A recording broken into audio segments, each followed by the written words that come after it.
Chazak ve'amatz, be strong and courageous. I'm Mirala Goldsmith, co-founder of Jewish Earth Alliance.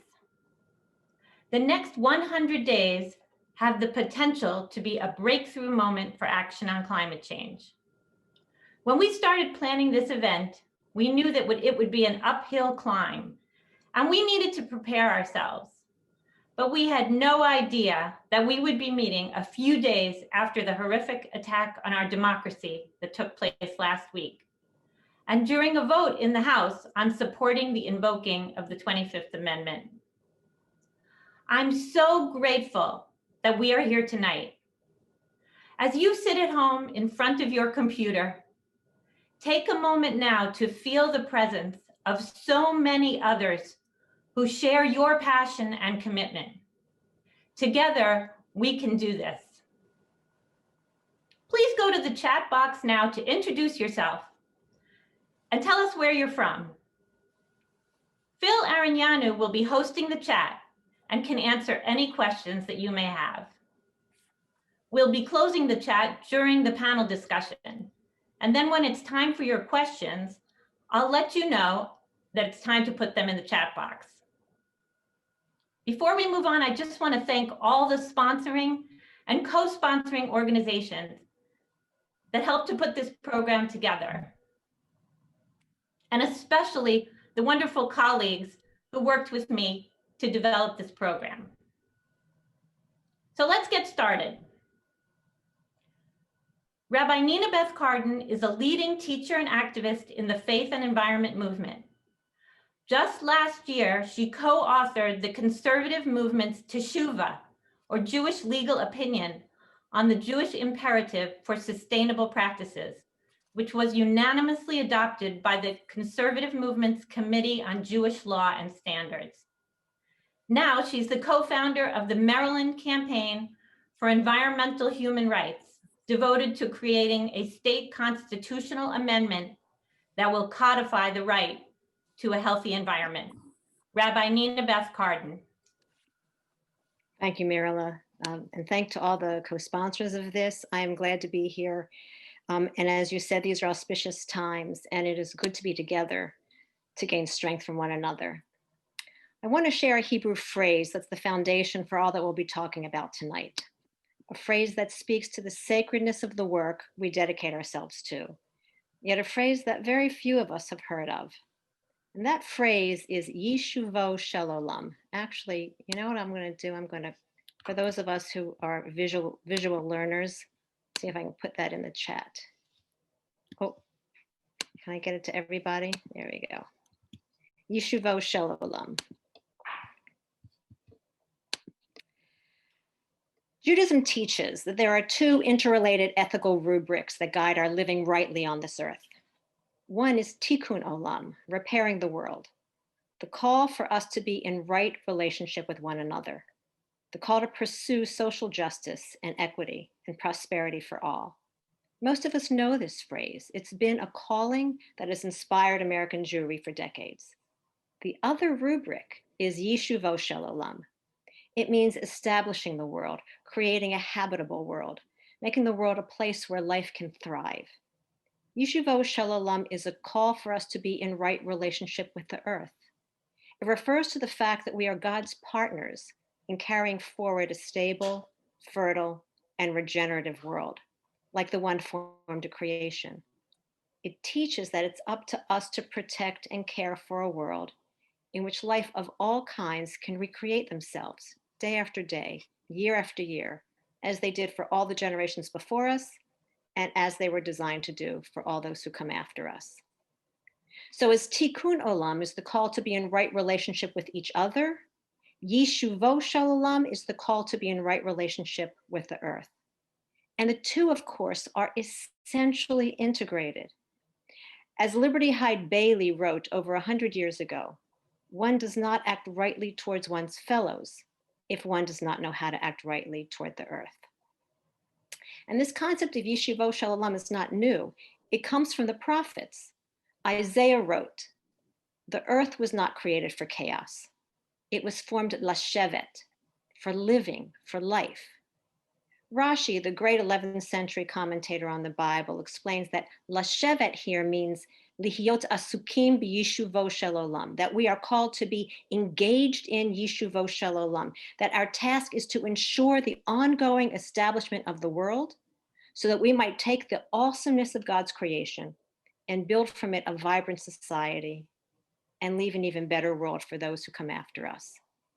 And that's why we're here tonight. From Isaiah to the rabbis, to us, our task is Yishuvo Shel Olam. You knew this even if you didn't know the words. And that's why you're here. And that's why we're committing ourselves to working on these issues with Congress. And that's why we're eager to learn about how we can get engaged in legislative initiatives. And that's why we're eager to learn from our other presenters tonight. So without further ado, it's my pleasure to introduce my fellow panelists. I have the honor of introducing Rebecca Leber. Ms. Leber is a reporter for Mother Jones in their Washington, D.C. bureau, focusing on climate and environmental issues. Previously, she was an editor for Grist, personally one of my favorite environmental news sites, and a staff writer for the New Republic. She has won several awards, including a 2017 Seal Award in environmental journalism. And I'm delighted to turn the stage over now to Dadla Panazil of Temple Solel, which serves the North County coastal community of San Diego, to introduce his own member of Congress, Representative Mike Levin. Oh, good, it worked. Can you guys hear me? Oh, good, because my internet just froze and I became Judy's husband for a second. I'm Dadla, and Judy and I have been working on climate solutions and clean energy for the last 10 years with Citizens Climate Lobby and more recently with the Jewish Earth Alliance. During those years, we've had the opportunity with many members of Congress, and Mike Levin's office, Mike Levin and his staff have been a breath of fresh air for us. He totally gets it.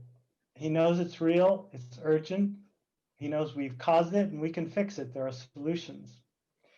Recognizing that and his talent and background, Speaker Pelosi and House leadership appointed him to the Select Committee on the Climate Crisis during his first term, right out of the gate. So it is with much gratitude, and I'm honored to introduce our Representative Mike Levin. Well, thank you so much, Dadla and Judy. Incredibly kind introduction. Grateful that you're here. Good to see our other friends from Temple Solel. As I saw the people in the chat, I saw at least a couple others from Temple Solel. I miss you all. I hope that we're all able to get together soon. And I hope that everyone out there is staying safe. I want to thank Rabbi Cardin for those inspiring words. I want to thank Mirala and everybody who made this event possible at the Jewish Earth Alliance and all the other organizations that are involved. I know the event is titled Climate in the Capitol, and I can tell you that the climate in the Capitol has changed quite a bit over the last week. I am in the Capitol complex right now for the first time. I just flew in for the first time since the tragic events of last Wednesday.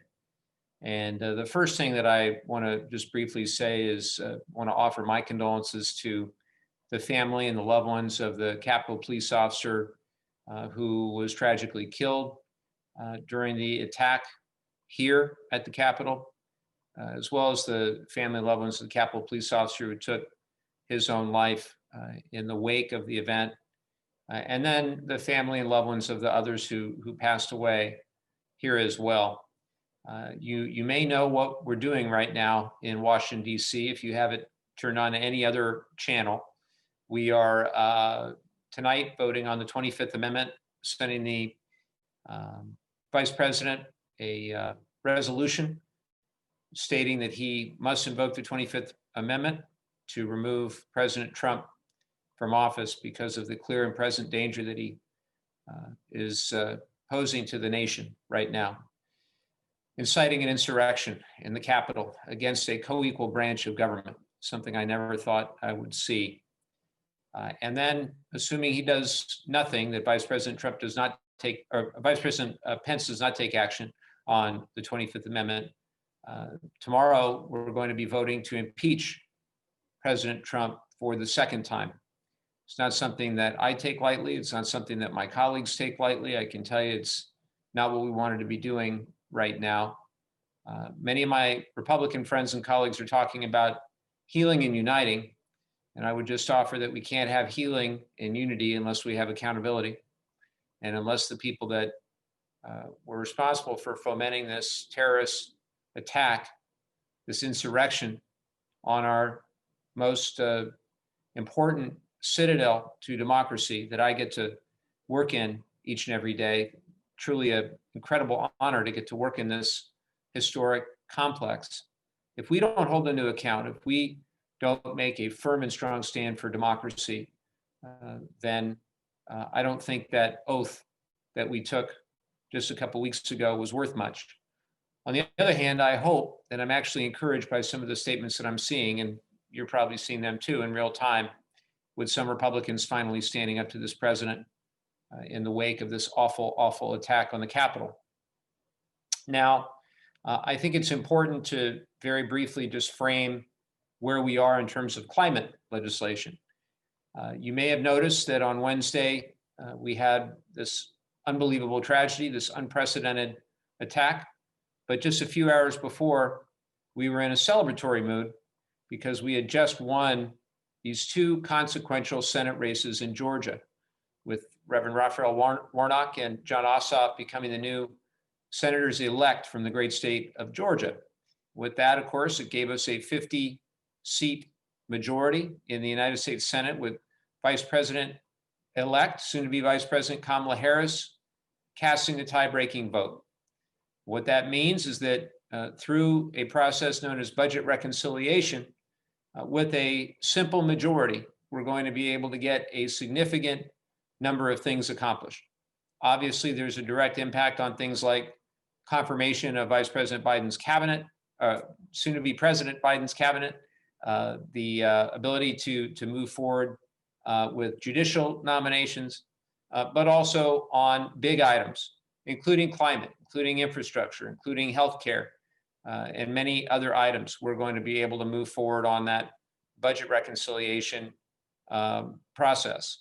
So what we are in the process of doing, and Dadla and others know this, is in the last Congress, we came together as a select committee on the climate crisis to create a roadmap, an action plan. And if you go to climatecrisis.house.gov, and I think Jonathan Gilbert is on here, my wonderful staffer from our office here in DC. Any of you interested in this, Jonathan can share more details, but I see the link there in the chat, so thank you very much. You will see that it is an over 500-page report that has literally, boy, maybe 200 pieces of legislation in it, something like that. Just a ton of bills in the report, many of which were introduced previously, others of which are to be introduced in the new Congress.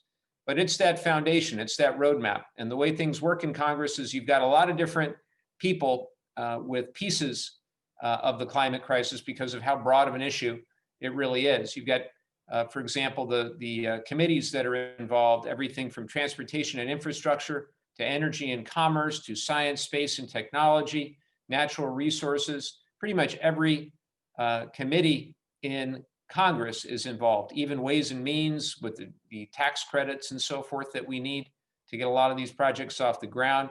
The Appropriations Committee, you name it, and that committee, every committee has some tangential or direct relationship to the climate crisis.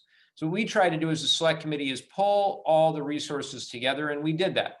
We published what was called one of the most comprehensive and one of the most well thought out reports as far as United States climate policy, with that goal of net zero emissions by 2050, zero emission transportation far sooner than that.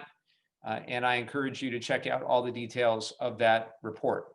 Now, here we are in the 117th Congress. We have kept our House Democratic majority, albeit it's a little narrower than it was before, but nonetheless, we still have the gavel. We still have the opportunity to create select committees, to chair those committees. And so the speaker reconstituted the select committee for the climate crisis with the specific objective of now implementing many of the recommendations, many of the pieces of legislation that we put in our climate report last Congress. What we're going to be doing is coming together and prioritizing and talking about what can we get done with 50 votes, what can we get done via budget reconciliation. On the other hand, what can we get done or what will require 60 votes and the potential elimination of the filibuster or getting 10 Republican senators on board. And once we've got that list, we're going to go after it. I can tell you that work is being done, has already been done, and continues. And we're going to go bold and we're going to go big. And I can tell you this, I know that the Biden-Harris administration is completely committed to the proposition that clean energy and the clean jobs, green jobs, the solar and wind and vehicle electrification and our resiliency of our electricity grid and the incorporation of a whole lot more utility scale battery storage and dramatic rethinking of how we generate electricity, regenerative and sustainable agriculture, goods movement, mass transit, all these things are on top of mind of the Biden-Harris administration. And I know we're going to go big and bold. And if you want a sneak preview, and I'll close with this because I want to leave plenty of time for discussion and questions, I would take a look at our Moving Forward bill from last Congress, HR 2, the Moving Forward Act, a bold $1.5 trillion infrastructure bill that we passed in the last Congress. Now that we have the Senate majority, now that we have the Biden-Harris administration, I think there's an outstanding chance that you're going to see much of that become the law of the land. That'll mean a dramatic scaling of vehicle electrification. That'll mean dramatically reducing our carbon emissions via transportation and a whole lot else. And also what we have to do during this time of COVID, when we've got this unparalleled public health crisis, but also the economic crisis that has also developed as a result of the public health crisis, we need to put billions of Americans back to work in the jobs of the future that are high-skilled, high-wage jobs. We've got to regain our global economic competitiveness. And we can do it with clean infrastructure, with the green jobs, building back better, as the Biden-Harris administration has said ad nauseum. That's what we're going to do. We're going to need your help. We're going to need the help of all the organizations out there, all the grassroots support, all the good folks at Citizens Climate Lobby and everywhere else to make sure that we get this done in the next 2 years. So we're going to do it. We're going to do it because we won those seats in Georgia and because we've got the House Democratic majority and Joe Biden and Kamala Harris. Thanks for having me, everybody. Stay safe out there. Thank you so much, Representative Levin. You're giving us a lot of hope for the future. I want to bring our other panelists into the discussion and hopefully get into some of the nuts and bolts and some of the challenges that we're going to be facing. So we have Rebecca Leber here, who's been covering climate and Congress. And I wanted to bring her in, and she wrote back in, now that we have you on the screen, Ms. Leber, back in 2015, you wrote that Pope Francis's encyclical would not break the stalemate on climate change. As faith activists, of course, we were very encouraged by Pope Francis's encyclical. You wrote that his words aren't powerful enough to dislodge politicians from their fossil fuel backers. Not the politician we have here tonight, but there are a lot of politicians we know that are in the pocket of fossil fuel backers. So we're here tonight to talk about what we can do as Jews, as people of faith, and as citizens to dislodge Congress. So I'd like to bring you in, and perhaps you can comment on some of what the representative has said, and from your experience, what can we do? Right. It's interesting you bring up this story I wrote in 2015. That was such a different world than we're living in now. And I think the context of what was happening then is really important, and how things have changed. Because in 2015, I think a lot of people, the press included, and perhaps some lawmakers, were still under the impression that maybe they could convince climate deniers to come along. that that the powerful words of Pope Francis, for example, could convince people who otherwise thought climate change was a hoax that this was a priority and this was the crisis of a generation. I think we know now that it didn't work. I think his encyclical and the work, of course, of the interfaith community has done a lot to inspire people to take greater action. But there is this minority in the country that will never think this is a real crisis, just like we have a minority in this country that doesn't think coronavirus is deserves the drastic actions we've seen. So I think what's happened then is a lot of people have woken up, one, that this is a crisis, that we need to reduce our emissions drastically over the next coming decades. But also, I think the Democratic Party and the congressman spoke to this, have come a long way to both prioritize this issue and also realize that they can't wait for Republicans to suddenly get their act together on climate, that waiting for some bipartisan breakthrough won't be enough.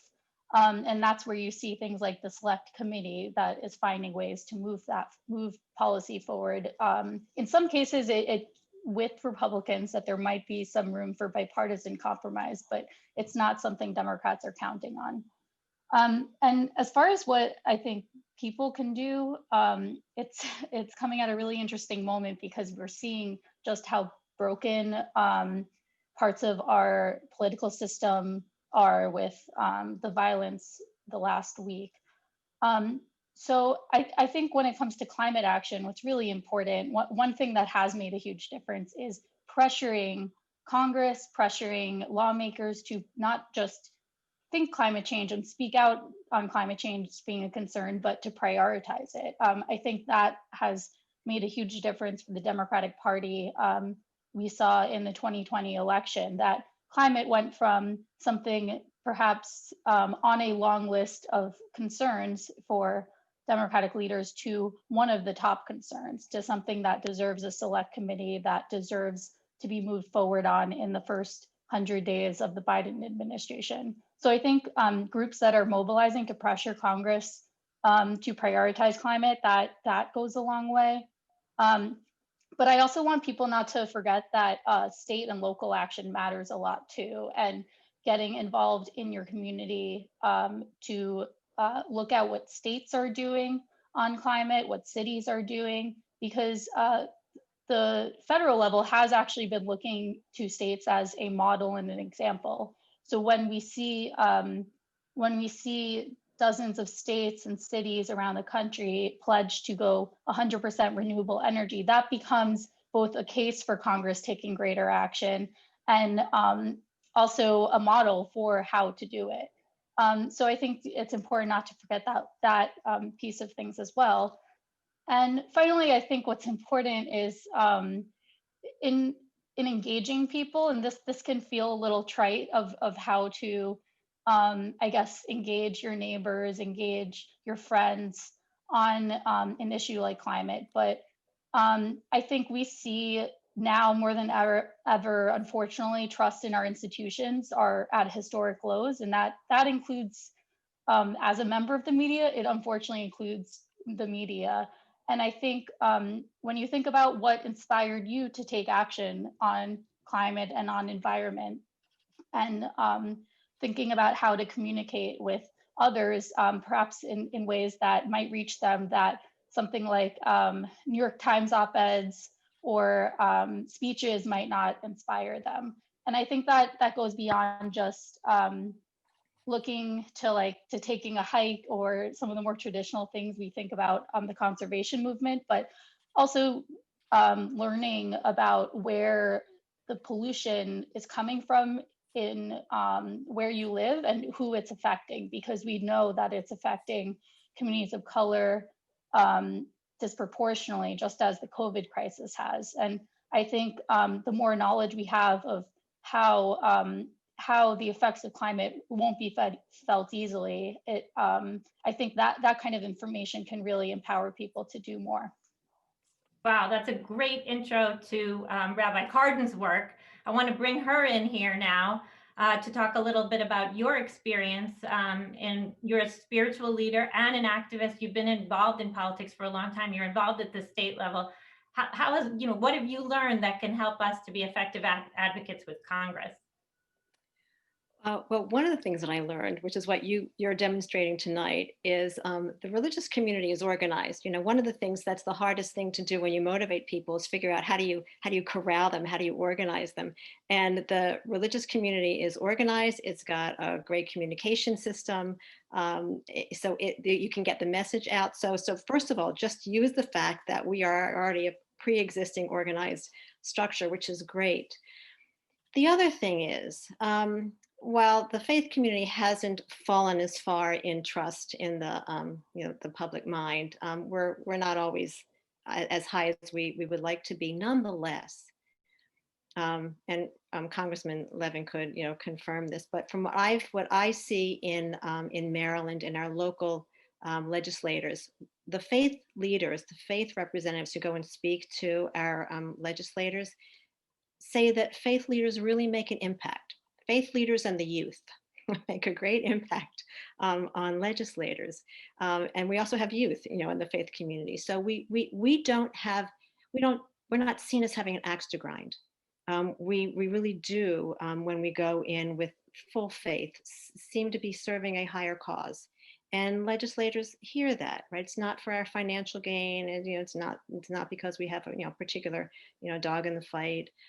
It's because we are moved from, as it were, pure ideology and a vision of what a better world could be, and working for the other.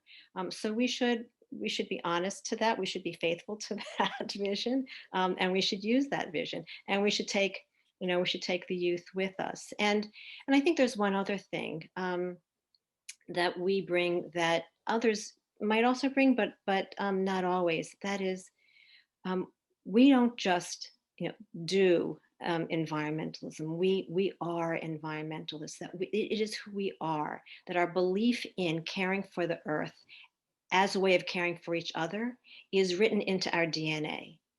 So that when we speak about, the environment, we're not just speaking about, as it were, polar bears. People understand that now. When we speak about the environment, we're speaking about the entire ecosystem. We're speaking about the health of people. I think Rebecca's absolutely right, by the way. In this past year, people have awakened more than ever to the environmental injustice, to the disproportionate impacts that an environment has on certain communities because of policies that we have made, and that we have to right them, and that the social justice issues that motivated the American Jewish community and the faith community are turning now into also environmental justice issues. So people who you might not have been able to engage before in sustainability are now all of a sudden being engaged because it's about social justice. So that's one other way that the faith community, I think, is helping frame this issue.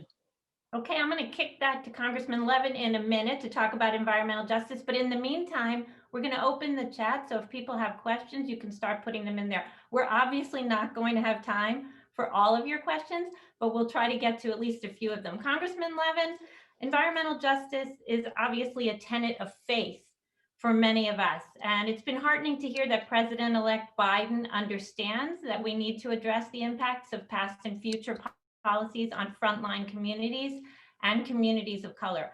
But it seems unlikely that there'll be enough votes to pass, some of the really far-reaching bills like the Environmental Justice for All Act or similar legislation that we've been talking about over the past, year or so. How can we ensure that the voices of these communities are heard and taken seriously when every bill is considered in Congress? Well, that's a great question. I guess I'll say two things. One is that I'm really proud of the people that President-elect Biden has named to the cabinet. Of course, we have to make sure that the nominations are confirmed as quickly as possible. But just as one example, my friend Deb Haaland as the new Secretary of the Interior. We served together on the House Natural Resources Committee, and she's a dear friend of mine, and she'll be an extraordinary advocate. And her historic nomination for Indian country in particular. She'll be an amazing advocate for the Native American community, but for environmental justice generally. And I think the same is true for Jennifer Granholm at DOE and the folks that have been nominated for the other agencies of jurisdiction, Mayor Pete at Transportation, et cetera. Now Secretary Pete, no longer Mayor Pete, now Secretary Pete. So the cabinet's really important, but you're right about the challenge with a 50 seat majority rather than a 60 seat majority. And it gets back to this concept of budget reconciliation, of what we can and cannot do with budget reconciliation. So I think it's important to just, if you'll entertain this for about 60 seconds briefly, to just explain what I think we can do with 50, and it'll apply to environmental justice and apply to a lot of other things. So with 50 votes with budget reconciliation, you get one shot at it a year, and it can relate to mandatory spending and the tax code. So you could do things like fees, rebates, and you could do a lot with fees and rebates. So you can't mandate things per se, but you can provide a rebate for good activity and a fee for a not so good activity. And that really, you could do a lot with that. Green bank is a concept. Carbon tax, I know my friends at Citizens Climate Lobby are interested in those sorts of bills. It is a very powerful tool. And I think there's a lot that can be done with, around environmental justice with regard to fees and rebates, and also things like electricity, energy transportation charges, where you charge less for clean energy than you would for fossil energy. So it's supposed to pay for itself. Any of these budget reconciliation bills are supposed to pay for themselves within a 10-year period. But look, this is how Trump got the tax cuts done in 2017. This is how Obamacare ultimately went, because we lost the 60 votes that we needed. We wound up with Scott Brown in Massachusetts, who had 59. So we had to do Obamacare via budget reconciliation. That's how George W. Bush did his tax cuts. I bring it all up because we can still do big, bold things around climate, around environmental justice, around clean transportation, around power generation, around agriculture, with budget reconciliation. So more to come. And just to let you know, they did call the next vote, so I'll have to go probably in about 10 minutes or so. Okay, well, that's very important. We're not going to hold you back from that. I want to turn to Ms. Leber. What do you think about what the congressman just said? I know you are watching Congress like a hawk. I have learned myself as a grassroots activist that there are a lot of things besides legislation that happen in Congress and that we can weigh in on. But what do you think about using this methodology or other methods to get things through that can't be passed as legislation? Unmute yourself. I'm sorry. Yeah, there's a couple tactics that I'll try to run through this briefly before the Congress has to go. I think, well, one that I don't think has been mentioned is the Congressional Review Act, and that will be a really important tool depending on how Democrats choose to use this. But basically, that law allows Congress to overturn the most recent regulations that the previous president issued in the last 60 days of the session. So that applies to a number of Trump rules that restrict how science is used at the EPA and how it calculates costs and benefits. And it could possibly expand to rules that limit, weaker rules that he rolled back on methane. So there's a lot that can be done there. The problem with Congressional Review Act is how it competes for time with other important priorities like confirming appointees and passing legislation. So it's not a cure-all. And the other thing I'll mention actually isn't a congressional solution, but I think just as important, and that's executive action. How we'll see and how we will have to see a lot of movement, especially on environmental justice from the executive branch. And that's something that President Biden has promised to look at as a priority and to raise environmental justice concerns. But that needs to work alongside with more congressional solutions, because I think from my reporting, what I've heard universally from environmental justice advocates is we need more laws that protect people from pollution, but also from discrimination that leads to these polluting facilities to be sited in communities of color. So we need an approach on multiple levels. Great, that's really helpful. Before the congressman has to go, I just would like to ask you, we've been getting a lot of questions about the potential for an infrastructure package to move in the first 100 days or maybe before that. I've read conflicting reports about that. I know that you in particular are championing legislation for clean transportation and zero emission vehicles, which possibly could be included in a transportation bill. Is that something we should be working on to push through? Is that our best chance to get climate legislation through? I think it's a great chance. Yes, I do think that, the Biden-Harris administration has said that within the first 100 days, they want to do a big green infrastructure package to put millions of Americans back to work. And I think, yes, I think that's where time and attention will be. Once we get this, the next 8 days out of the way and we move forward with a peaceful transition to the Biden-Harris administration. I think Rebecca was spot on with discussion of the Congressional Review Act as well. And, just when I thought I've seen the worst of the Trump environmental and energy regulations, it gets worse seemingly every day. I don't think there's ever been, at least in modern American history, such an anti-environment, anti-science administration. And we've seen just the gutting of decades of bipartisan progress on environmental protection. People forget that Richard Nixon was president when the EPA was created, and George H.W. Bush when the Clean Air Act was amended, and it was Republicans and Democrats alike working on a lot of these things until I think a handful of years ago when the Citizens United decision came about. Campaign finance got really out of hand, continues to be really out of hand, and all of a sudden the oil and coal companies decided that rather than investing in research, they could invest in politicians and basically just buy federal elections and then get these people to do what they wanted.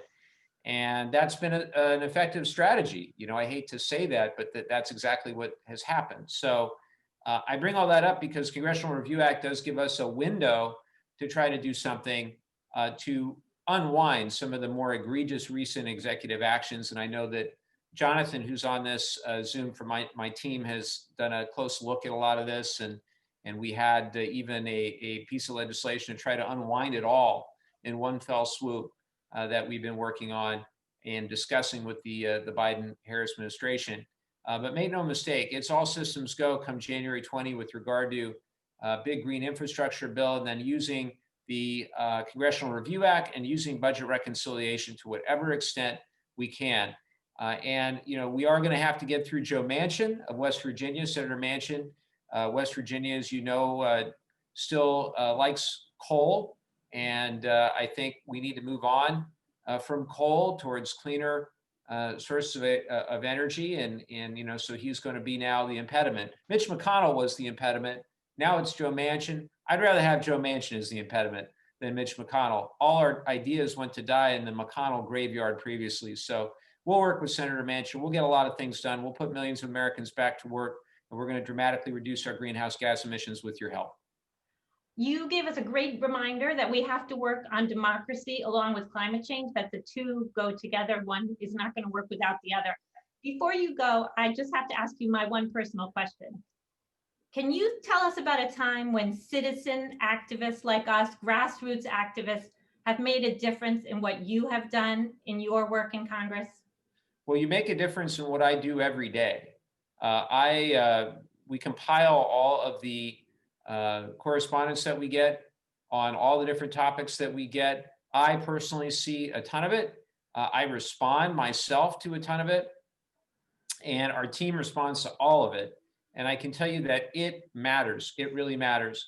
And grassroots activism, I think, still is the most powerful political tool that we have at our disposal. I've been asked, why is it that we lost some of those seats in the House? And I would say, from my vantage point, one of the biggest reasons is we were not able to go door to door. We're not able to speak person to person about the issues that mattered, because we wanted to keep people safe and healthy during the pandemic. But your citizen participation, your grassroots activism makes all the difference in the world. We cannot do our jobs effectively unless we're listening to everyday people who are concerned about their communities. So keep up your work, redouble your work. And for those who are in my district, in San Diego and in Orange counties, come see me, talk to me. You probably have my cell phone number, but I'm grateful to you all, and very, very thankful to be with you tonight, and say a little prayer for all of us here in the Capitol these coming days and weeks as we try to transition to a new administration and try to get things done for the people. Thank you so much for being with us tonight. Now you go and vote, and I'm going to turn to Ms. Leber. Thank you so much. Thanks, everybody. Thank you. Take care. Ms. Leber, before we leave you, I just want to ask you, after everything that you've heard, what do you think? This was a question that came in from our audience of over 200 people. I just want to point out. What do you think should be our priority as activists in terms of getting something done on climate in that first 100 days? Yeah, wow. So I think, I mean, it's been underscored a lot, and things like kind of the older fashioned tactics of writing to your congressman or congresswoman, calling, those work. And when we have a future where it's possible to visit in person, those kinds of tactics, it lets them know that they have constituency that cares. As far as what should be the priorities, well, I think like what's clear in this conversation is Democrats have to really hit the ground running. This is going to be a multi-pronged approach where we'll have to see Trump rules repealed. We will have to see a whole administration confirmed.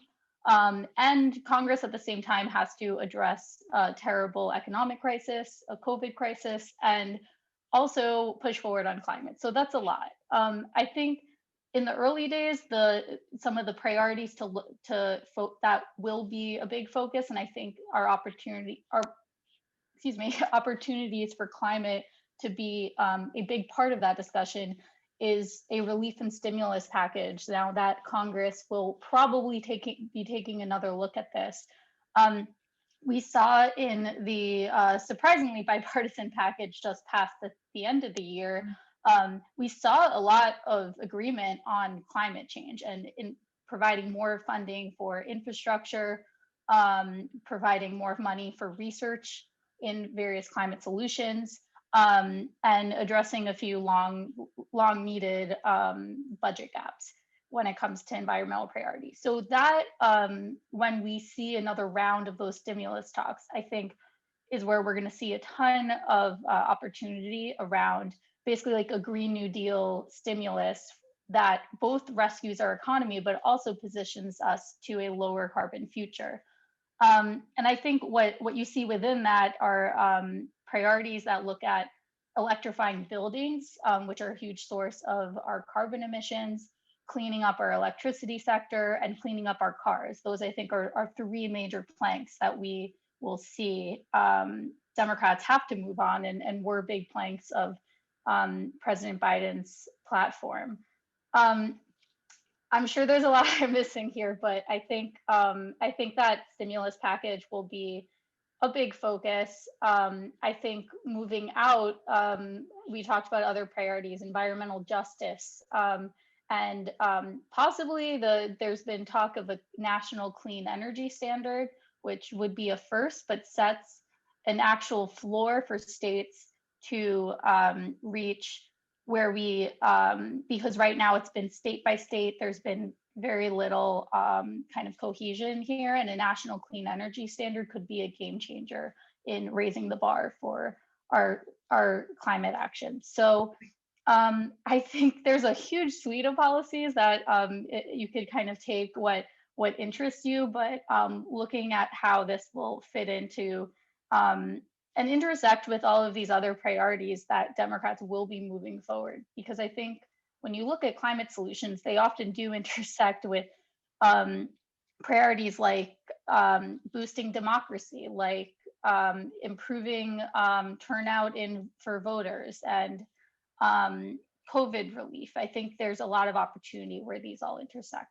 Right. You've given us a lot to think about. I want to just reinforce that stay with the basics. I think you're telling us right now the eyes of the country are going to be on the stimulus, on the recovery from COVID, and we need to keep our eye on the prize with that. I think you also hit on the idea that we really need those national standards. We need movement in Congress, and that's why we have to stay focused. Now I'm going to call on Rabbi Cardin.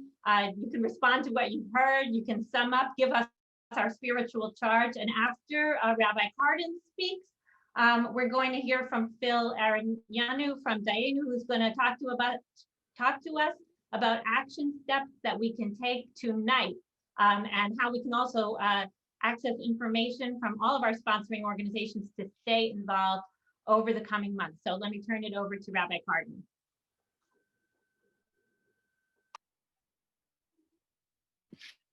Thank you. And thank you, Rebecca, for that extraordinary array of tasks that we can engage in.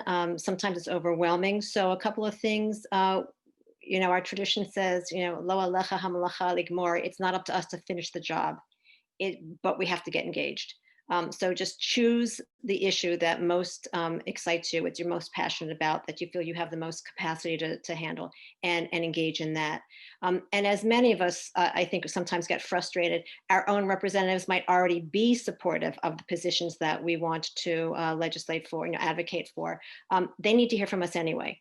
I went to a church and I was speaking to a group of people who were very, very much environmentalists. And I stopped and I said, I'm preaching to the choir, and the pastor said, well, even the choir needs rehearsal sometimes. We really have to continue to buoy up the people who are even our supporters. But then it's also great to work with organizations like the sponsors here, because they will help us multiply our voices. So get engaged with them as well. And one other thing, just talk about it with your family and your friends and your coworkers. Just talk about it. It's okay for you to be known as the green person, the person who always talks about these environmental and sustainability issues. But if people don't talk about something, if people don't hear that something is being talked about a lot, it sometimes falls off the radar. We have to make sure that climate is a priority, along with the critical issues, obviously, of democracy and the stimulus package and handling COVID and these crises. But you can't handle those crises without taking care of climate as well. Just make sure you talk about it and make sure that it's elevated to a high level of priority concern among your community, because that in and of itself heightens the urgency and helps get things done. So just one more juicy spiritual text that I want to leave you with. Again, from Isaiah. The end of Isaiah is a fabulous book. You should definitely all go read it. And then a commentary from the Zohar. Isaiah, chapter 51, talks about God and us and creation. And it says, I've placed my words in your mouth. That is God's words, God's Torah, right? The teachings of God, the wisdom of God. I've placed them in your mouth. We own these. And in the shade of my hand have I sheltered you, and you are protected by me. To plant the skies and make firm the earth, right? Why have we gotten this wisdom? Why have we been protected by God? So that we can help plant the skies and make firm the earth, and say to Zion, God says, Ami ata, you are my people. And the Zohar, right, the Kabbalistic mystical book says, no, don't read Ami, saying you are my people. Right? I didn't do all this and give this to you so that you would be my people. That's not it. Don't read Ami. Rather read Imi, with me, for you are a partner in the ongoing act of creation. I did all this. I gave you this wisdom. I sheltered you so that I could make and plant the skies, and I can make firm the earth. No. So that you can help me. Imagine the vision of planting the skies. What does that mean? It's a fabulous vision. We have to unpack that. We plant the skies, we make firm the earth, because we are partners in God's ongoing creation. That is our task. That's what keeps us going amidst all the frustrations we have, and the setbacks, and the hard work, and the long nights with Muriel and everybody else who've been working so hard. I'm sure that's what keeps us going. That we are God's we are God's partners in this awesome divine creation. So now that you've heard so much about what we have to do and how we can get it done and how we should be involved as Jews, we turn to Phil can't even pronounce your first name, much less your last name. Phil, I'm going to let you pronounce your last name because if I can't do Phil right, I'm not going to be able to do your last name. To Phil, the Chief Strategy Officer at Dayenu, a Jewish call to climate action, who will explain how each of us can take action now before leaving tonight. Phil. Thank you so much, Rabbi Cardin. It's great to be here. I'm Phil Arignano, and I'm the Chief Strategy Officer at Dayenu, Jewish Call to Climate Action. Thank you to Representative Levin for being here. Thank you for Mirla for hosting, and thank you for Rebecca for that really fascinating and timely discussion. And thanks to everybody here for your great questions. There were so many more than we could answer today, but we're excited to get to work together. As our speakers have made clear, this is such a crucial moment for the climate action. We literally have no time to waste. And we need solutions that actually address inequities for those who are most at risk. First, Black, Brown, Indigenous people, low-income folks, young people, we're all going to be affected by climate change. Many of us have already been impacted, but we really need to center the folks who are being impacted currently. So the first thing to do is to add your name to a call to action. Really easy, you've all done this before. Dayenu, Interfaith Power and Light have detailed actions, sets of priorities we want the Biden administration and members of Congress to pursue in the first 100 days. And we'll have a link for you to check those out. The Jewish Earth Alliance has been leading the charge in connecting with members of Congress across the country and advocating, and is currently advocating for 100% zero emissions vehicles, as Rebecca said, one of the major pieces that we need to address.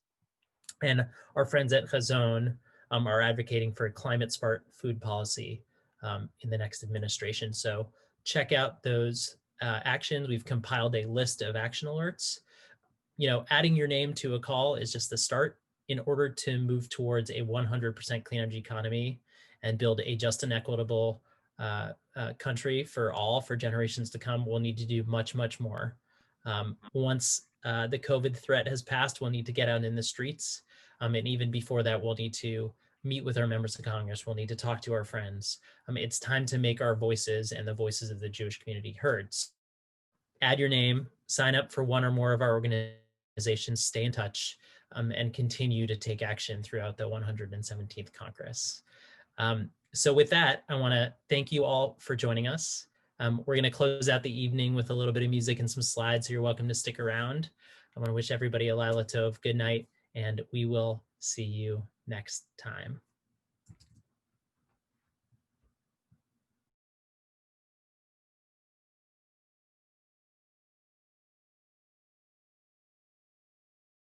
La